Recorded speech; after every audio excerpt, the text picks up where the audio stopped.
What are you doing under there? Huh? What are you doing under there? Getting a tan. This thing's leaking oil. It's leaking oil? Yeah. How bad? A little bit. Worse than the Buick? No, not that bad. Thanks. I just don't know where it's all coming from. I wonder if it's coming out of the turbo drain or the feed line or the oil pressure feed line. I don't know. One of those two. It's also leaking transmission fluid out of the trans brake. It's leaking transmission fluid out of the trans plate? Not the trans brake, but the through plug for the trans brake wire, the little nylon plug. But outside of that, I guess I'm gonna put an adjustable proportioning valve on this thing and see if I can get it to stop better. Sounds like a plan. Because we put the manual brakes on it, and it doesn't give me a warm and fuzzy feeling when I stand on the brakes.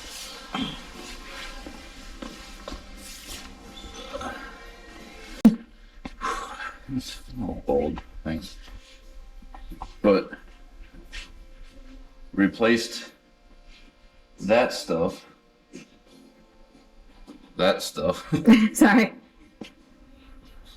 Because we didn't want to have an issue with, or a possible failure point with the booster or the vacuum line going to the booster. So I decided to go with master, with manual brakes and a 7/8 bore master cylinder, and bled it and all that stuff. And maybe it's just me being used to power brakes, or maybe there's something going on there. I don't know, something like that.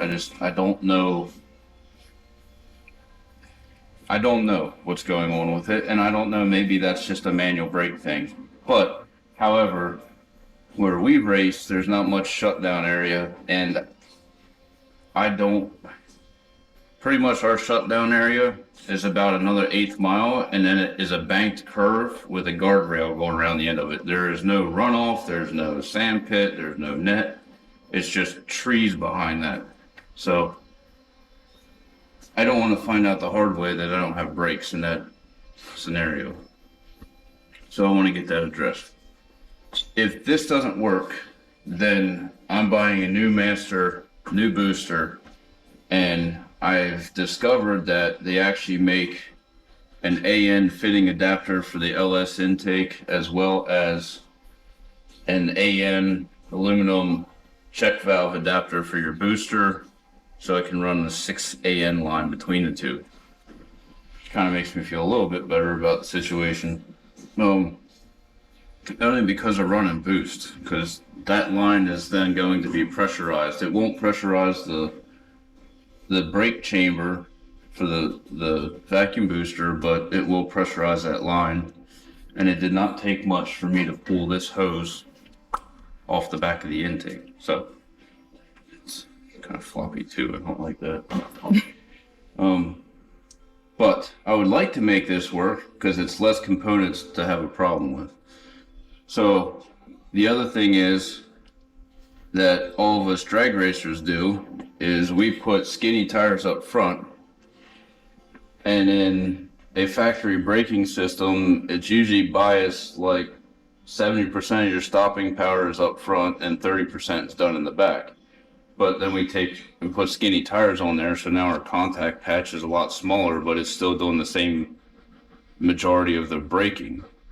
So I got the Willwood adjustable proportioning valve, so I can adjust the bias to the back brakes, hopefully get them to do more of the stopping because that's a wider contact patch, and make it a little bit less likely to lock the front brakes up and do all that stuff. At the end of the day, I want to go fast and have fun, but I also want to stop.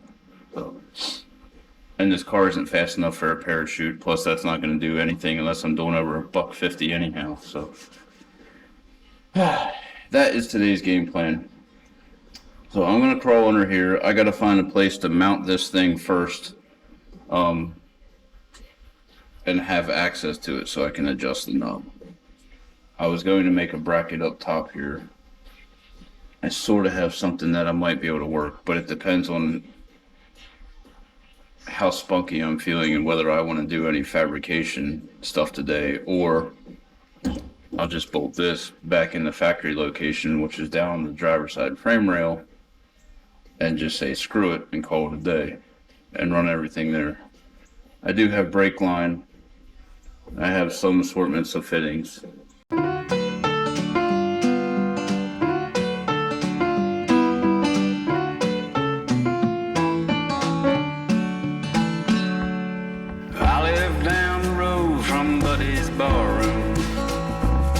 I got a running tab, it's done run away. Sometimes I think I'm whistling past the graveyard. Last night I got so drunk I didn't even know my name. But the beer is cold and the music's always playing, and the jukebox is the best there is in town. Set you free at a happy hour. Country songs and whiskey sours can cheer up any man who's feeling down. We say Jesus ain't an easy man to talk to. Heaven. Alright, boys and girls. So this, come on, get that other.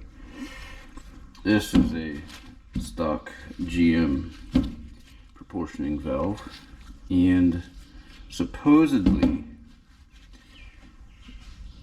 there is, in between your front and rear ports in here, there's a little shuttle valve in there. So like if you would blow a front brake hose or a caliper or something like that, and you're on the brake, and all of a sudden all the pressure goes away from here, that shuttle valve will then move in that direction and seal that off so that you're not losing pressure in the rear, and vice versa. If you would blow like a rear wheel cylinder or brake line or whatever out and the pressure would drop at the rear, the shuttle valve would move to the back, blocking that off and still allowing pressure in the front. That way you have some sort of braking ability. Now they make a tool. This is your little it's basically just a ground switch for your brake light in your dash.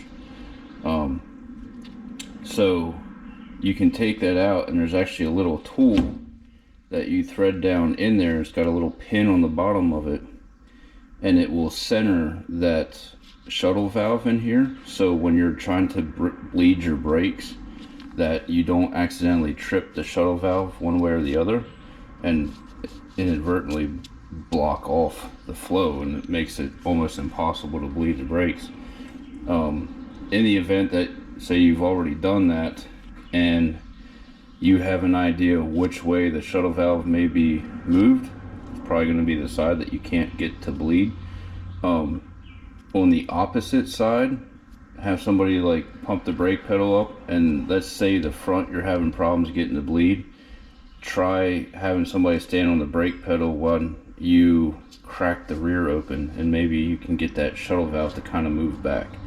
But they do make a tool on Amazon, different places. I think I bought one for like $7. You can take this out, thread that in there, bleed your brakes, and then put your little switch back in there, and all good to go.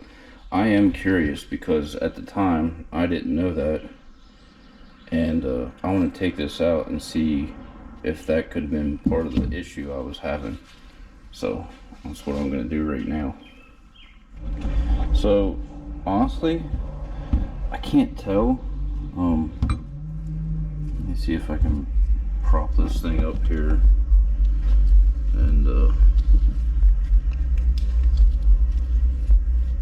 look in and get the light set up so you guys can peek in there. Oh, that's beautiful. The LED in the flashlight screws the camera all up on the GoPro. It looks kind of nasty down in there, I'm not gonna lie. And judging from the length of that, you can see the witness mark there maybe you can't because the flashlight's being okay, I'll try it without that. See the witness mark there on the pin? Like that's how far it was depressed in. So I don't know, it's possible that maybe that shuttle valve in there was not centered.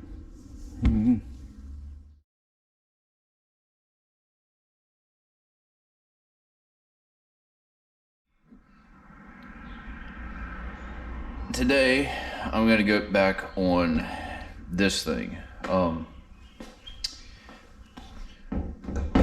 So I converted. I need to clean up. There's stuff everywhere. I converted the Monte Carlo over to manual brakes, and let me get the hood up here. The car, I wouldn't say it's super fast, but the car is getting to a level where got to be able to stop it. One of these days I need to really upgrade all of the braking stuff.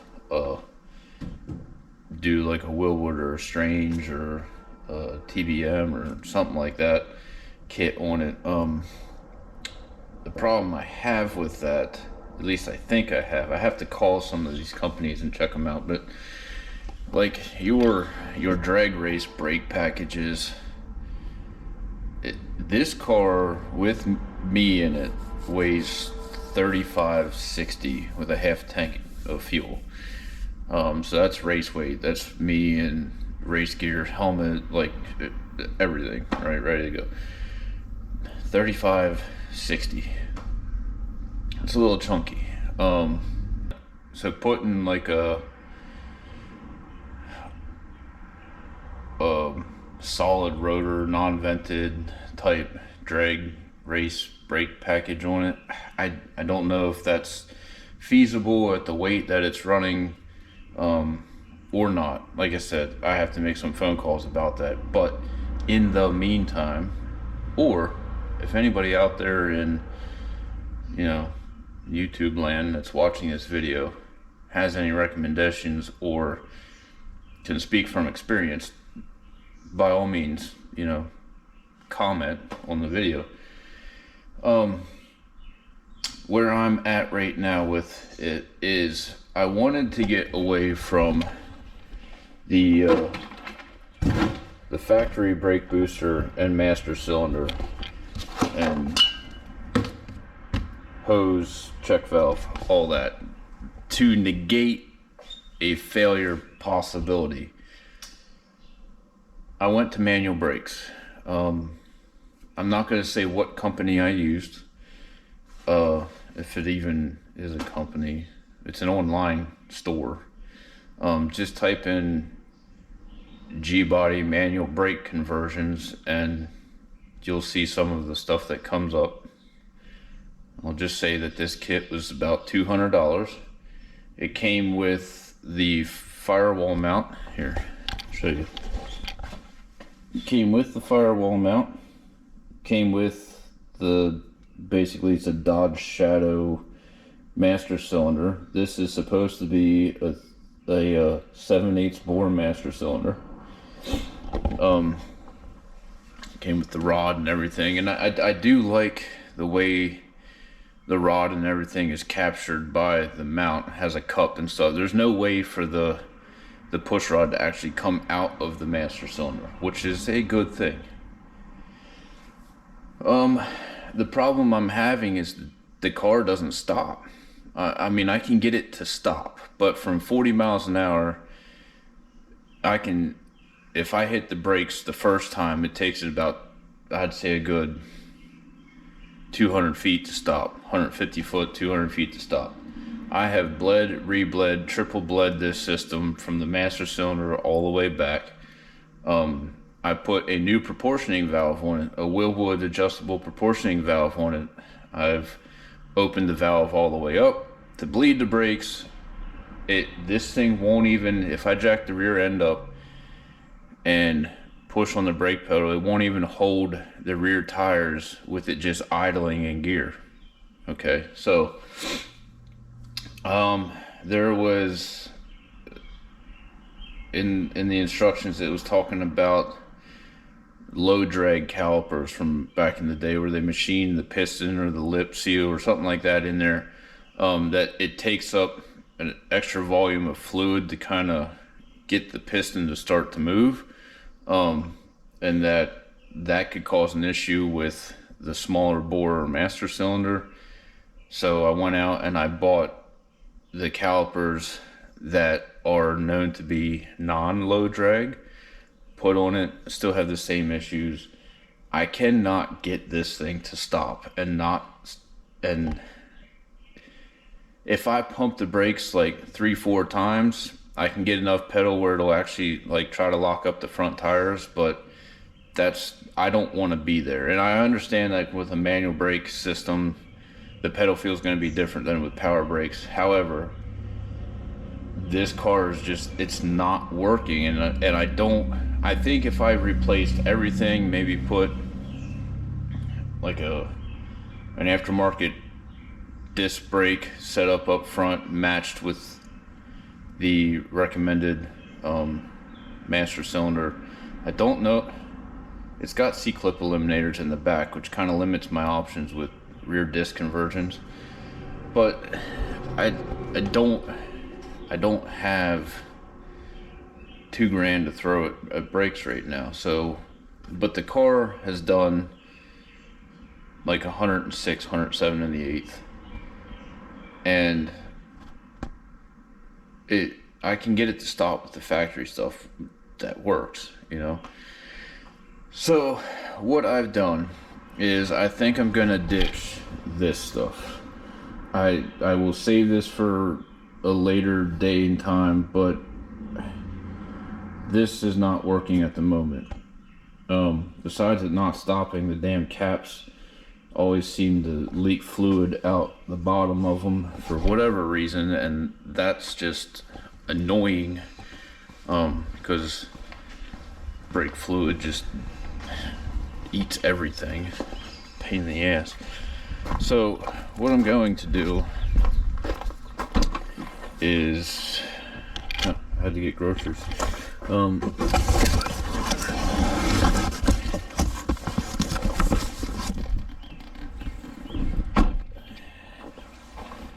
We're gonna go back to what we had that we know works.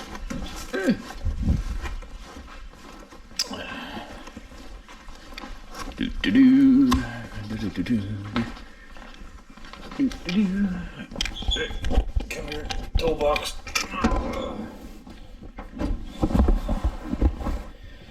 So, organize some stuff here. I can go in there. Jenna's nut and bolt stash.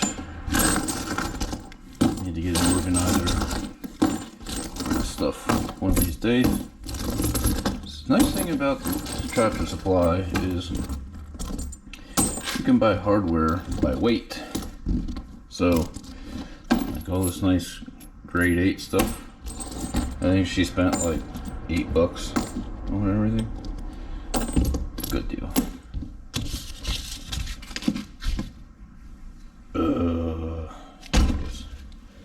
Okay, so we got some room here. So what I ended up doing,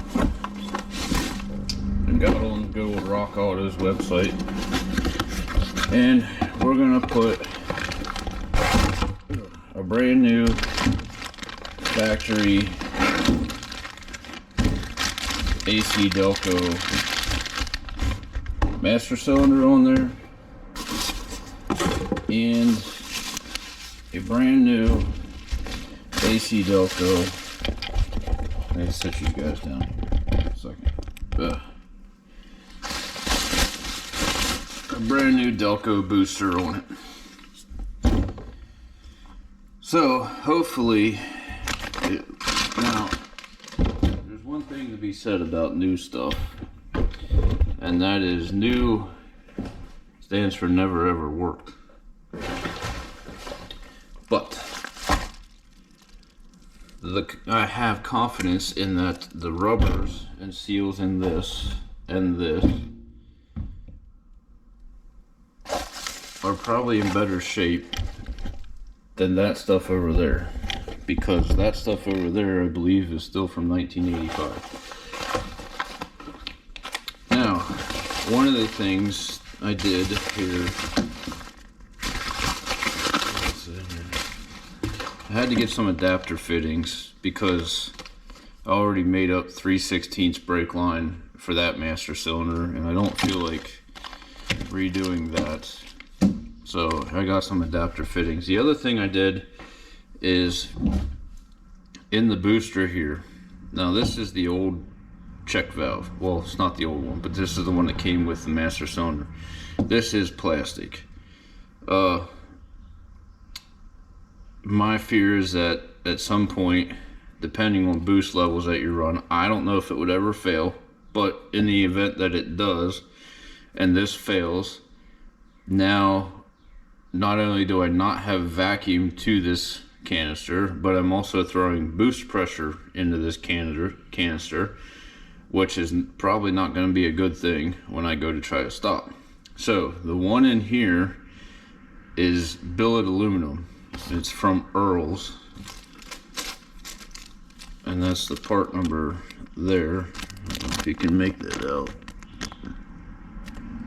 but it's AT, so Apple Tom 252006 ERL. It's from Earl's. That goes to a 6AN line. The other thing I have here is the adapter. Apparently the neighbor guy is here at the storage unit. He's a little strange. Anyhow, this is an adapter fitting that goes into the... I already worked my 40 this week.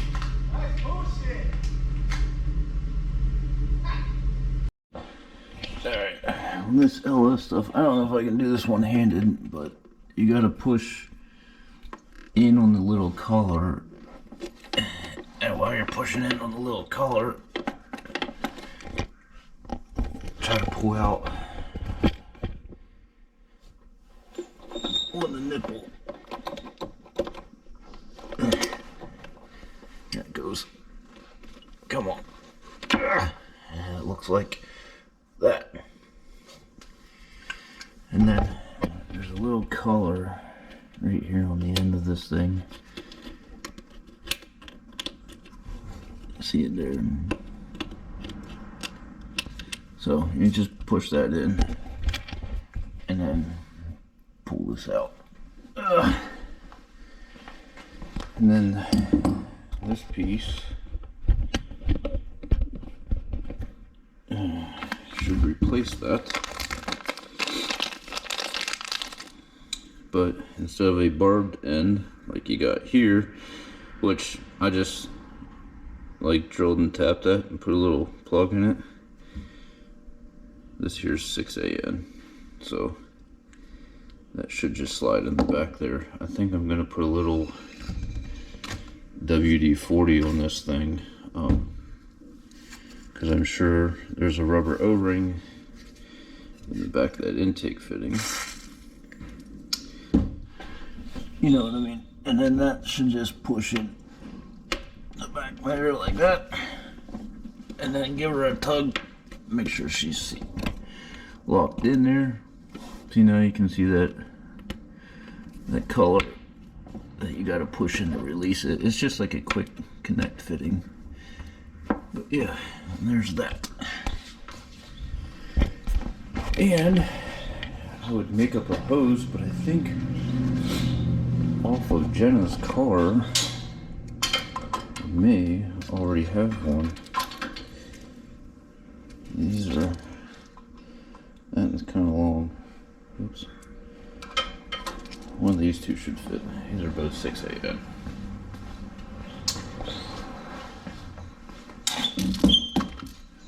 I'm sure. Yeah, that's plenty long enough. Alright, well that's easy enough. So I've got hoses, so that part's done. I do know where to sit down.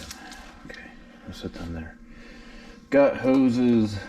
Now, all I got to do is, the fun part I'm going to have is trying to hold those Allen headed bolts from this side while I'm under the dash in that side trying to loosen that stuff up. That's probably going to be a pain in the ass, but I don't know yet. But I got to get that off so I can put the booster back on there. Yeah, so I can put the booster back on there, and then once the booster's on, I can get the master on. But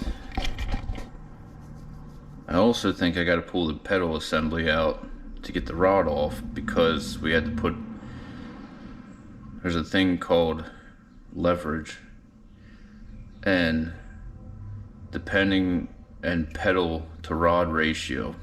So depending if you're running manual or power brakes, there's two different holes in the pedal that the rod can go to. So if you're using a manual brake, you go to the top one. If you're using a power assist, you go to the bottom hole, because it's less pedal rod ratio. So I got to take the pedal assembly back out and change that around. Yay.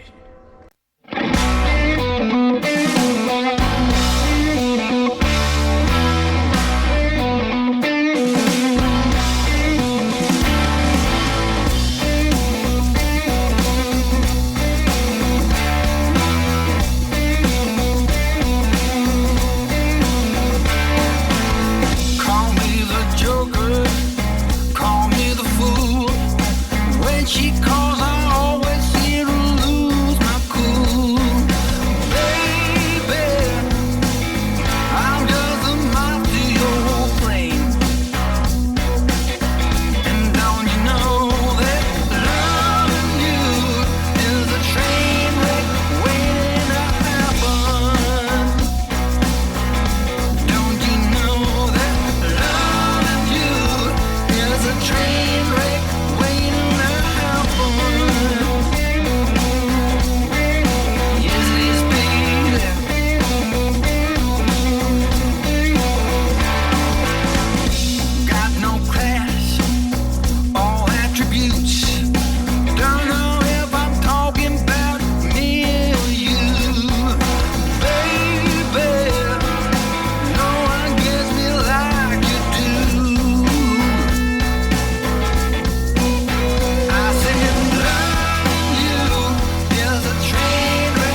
that's in. I guess I should move the Buick out, just because if I start this thing and put it in gear and it goes either forwards or backwards and I can't stop it, well, that would suck, and that would suck.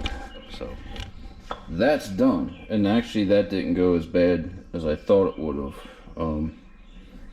If you are using factory lines, you do not need these adapter fittings, but because I already had these 3/16 lines bent up, the adapter fittings just made it easier. That way I didn't have to take like both these lines off and then disconnect it down there at the proportioning valve and go through all that.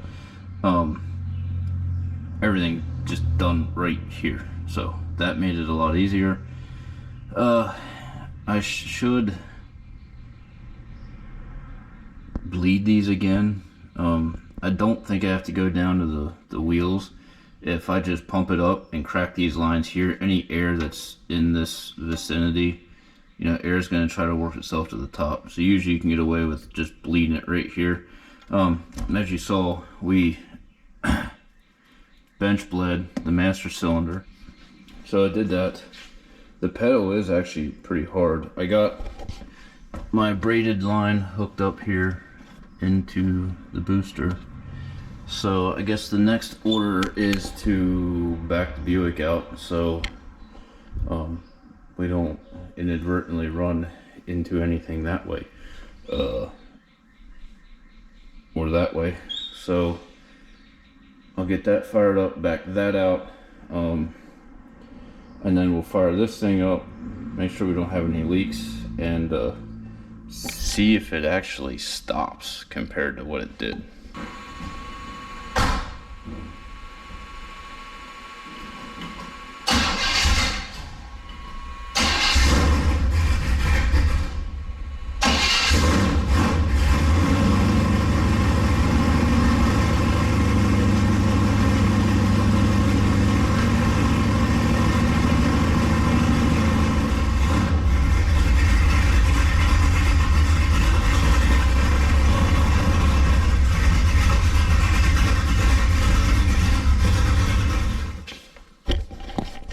Alright, let's see if this works.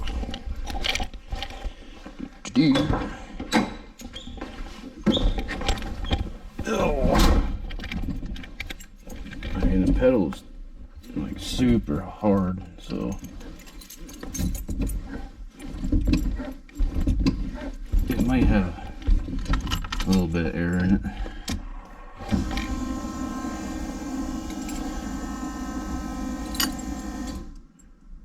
I don't know how that thing always gets moved.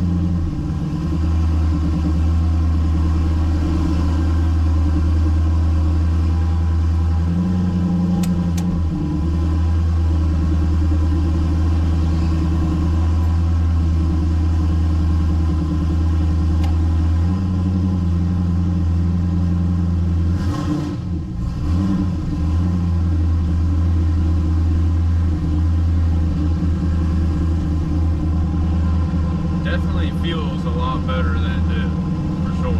Feels like, you know, the way it used to.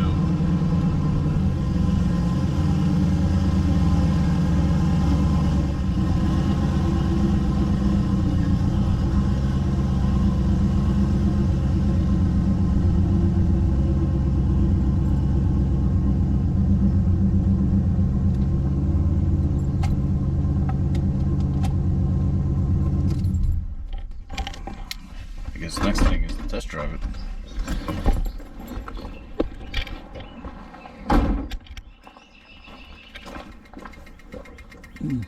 No leaks. That's dull. Leak. Just snug that up a little bit. Well, first I'm gonna go next door and see if I can grab the neighbor guy, Todd. Maybe he'll help me bleed these real quick.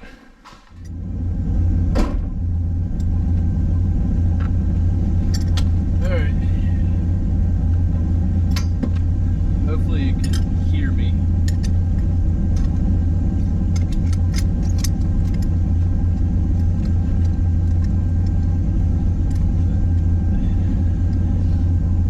Todd helped me get it all blend, so we'll take it out and see if it stops.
definitely stops 100% better than it did. I think even before the whole manual thing, it stops better than when the original brakes were on it.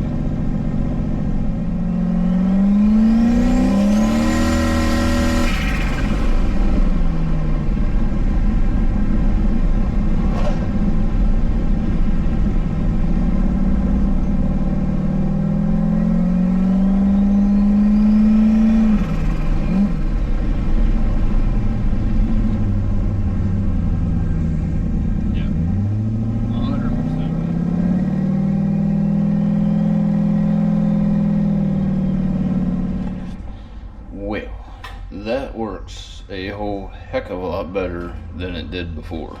I mean, I think even like that stuff was getting tired. That definitely didn't work. That works mint. So that makes me feel a whole lot better because this thing was a little scary to drive. Not that I really drove it, but like when I test drove it, the brakes definitely were not great. Now that sucker about throw you through the windshield, stops pretty quick. So that makes me feel a whole lot better. So yeah, I don't know. I guess the next bit is to get it to the track one of these days and pick up where we left off last year. Trying to get the rear suspension to work in this thing. So that's fixed. Thanks for watching. Stay tuned. I don't know what we'll get into next. I know we got the converter in Jenna's car. That seems a whole lot better too, so we'll try to get that to the track. Maybe we'll get both of these out next time we go to the track and pick up where I left off on this one, see if hers is doing any better now.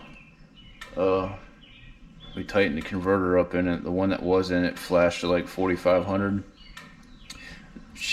That's a big block Buick that is not built to RPM, so she shifts it at like 5,100. So if the converter flashes to 45 and she shifts at 51, how much that low end torque was left on the table, and the car would still go 1230s. So she's trying to get into the 11s. I don't know if just the converter will help or will get her there, but it will definitely help. And this pig, all I wanted to do is get a decent 60 foot out of it. So we got to play with suspension and stuff like that. I still need to get a good anti-roll bar for it. I also need to get a new set of radials for it. But just between those items, we're talking like $1,000. So I don't know when that's gonna happen. But the radials that are on it are the Nittos, the NT555s. They got a little life in them. We'll see what happens. I don't know. But at any rate, I'm glad the car stops now. So that's a plus. Stay tuned. See what we get into. Thanks for watching as always. And we'll see you later.